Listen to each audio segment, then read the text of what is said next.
Finalmente llegó el capítulo 106 de Tsumatsu no Valkyrie, y con él descubriremos quién serán los próximos combatientes de la siguiente ronda, así que sin más comencemos.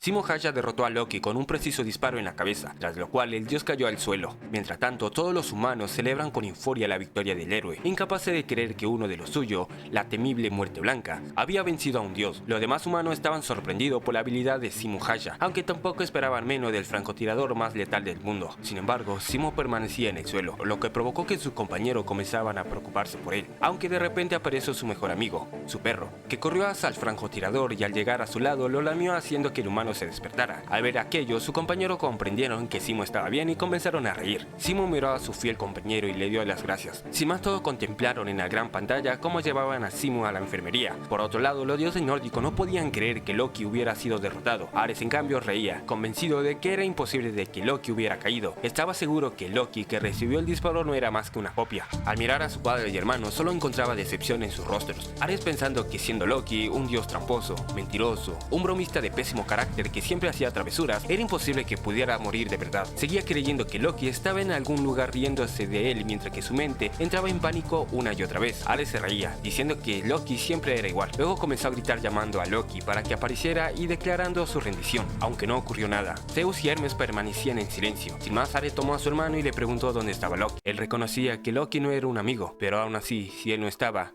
él se sentía solo. Mientras que decía eso, Ares lloraba. Afrodita se queda en silencio ante la derrota del dios nórdico, mientras que Shiva se retiraba, incapaz de creer que aquel hombre pudiera emocionarle de esa manera. Apolo también fue testigo de la caída de Loki, al igual que Jack y su Valkyria. Ella no podía creer que Simo hubiera vencido al dios, pero Jack declaró que esa batalla debía ser llamada y alabada como el arte supremo tejido entre los dioses y humanos. La Valkyria recordó que cuando Loki fue atravesado junto con su escudo, ella pensó que todo había terminado, pero la pelea dio un giro inesperado. Se preguntó cómo Simo había podido mantenerse tan sereno y disparar al verdadero Loki. Jack respondió que seguramente fue por el dolor del corazón, algo que su compañera no comprendió del todo. Jack explica que durante todo el combate las emociones de Simo apenas mostraba titubeo, aunque hubo dos momentos en los que se agitaron con fuerza. El primero fue cuando disparó a Loki oculto dentro de Hércules. El segundo fue cuando finalmente atravesó al dios en el desenlace. Jack creía que cada vez que Simo disparaba dentro de un ser vivo sentía un intenso dolor en su corazón. La Valkyria se sorprendió al escucharlo y Jack continúa. Cuando Simo disparaba a una copia no sentía nada, es por eso que detectaba de inmediato que no eran reales. Ella sin embargo le preguntó cómo había sido capaz de notar que el pájaro en que Loki se había teletransportado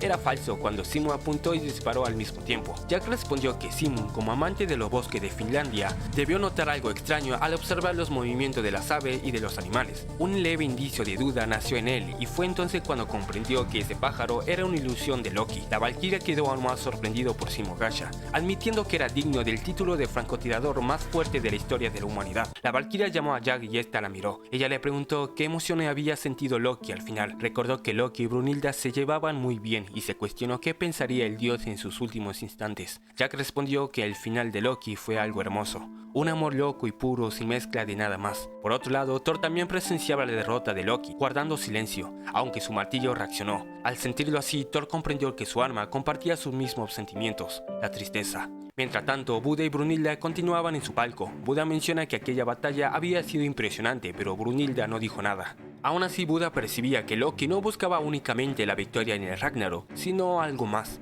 Al oírlo, Brunhilda se disculpa y se retira. Buda sonriendo comenta que Loki y Hera eran parecidos de alguna manera, lo que provocó una reacción en Brunhilda. Sin más, ella se retira mientras que Buda añade que todos se complican demasiado en la adolescencia. Brunhilda llega a su habitación rodeada de los hologramas de los dioses y humanos caídos. Allí proyectó el de Loki, entendiendo lo que él había hecho a Sigurd y a ella. Loki interpretaba al bufón por aquello a quien amaba, y tanto las cosas buenas como las malas las llevaba a cabo sin dudarlo. Reconoció que Buda tenía razón. Loki y ella eran similares. Es por eso hasta que todo termine no le pedirá perdón. Mientras que decía eso sonríe, así como le gustaba a Loki. En el Tártaro la pequeña Gol recibía la noticia de la victoria de Simo Haya y la derrota de Loki. Se alegró pues la humanidad ya tenía 6 victorias y solo necesitaban una para salvarse. Nostradamus le pregunta a Sigurd cómo se sentía con la derrota de Loki, aquel dios que lo engañó y lo condenó al Tártaro. Sigurd lloró, confesó que aunque lo odiaba no deseaba que nadie desapareciera. Nostradamus lo comprendió y se disculpó. Aún así Sigurd expresó su preocupación compasión por Brunilda. Sabía que por decisión propia ella había hecho que Loki cayera. El dios se preguntó a Gol si Loki y Brunilda eran cercanos, pero ella solo lo miró. De repente Nostradamus preguntó si estaría bien esa persona. Gol se cuestionó a quién se refería y él respondió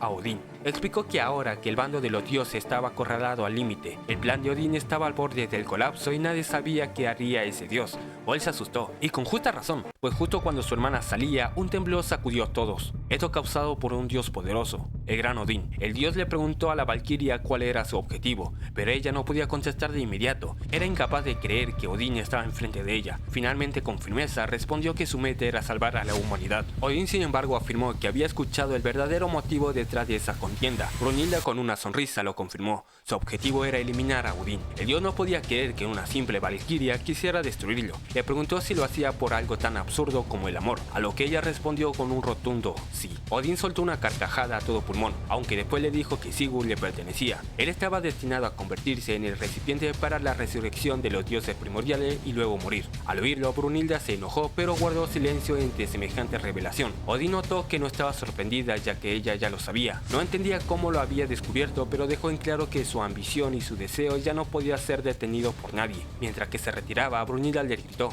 preguntándole si le arrebataría la vida a Sigurd y a toda la humanidad solamente para revivir a los dioses primordiales. Además le cuestionó sobre cuál era su verdadero deseo, qué planeaba hacer con tanto poder. La valquiria creía que era para gobernar el cielo, pero Odín lo negó, aclarando que él lo quería para destruir todo.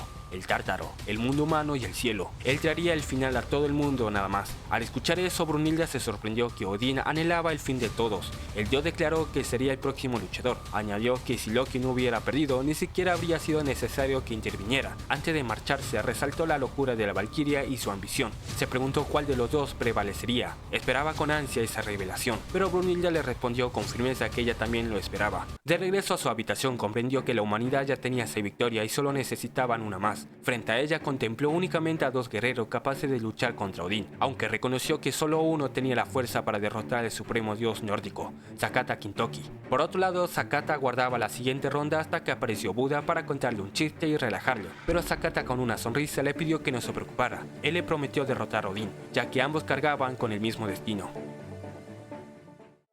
Y bueno gente, hasta acá el video de hoy. Espero que les haya gustado y sobre todo entretenido. Antes de terminar les pido que se suscriban al canal y que le den un me gusta al video para apoyarme.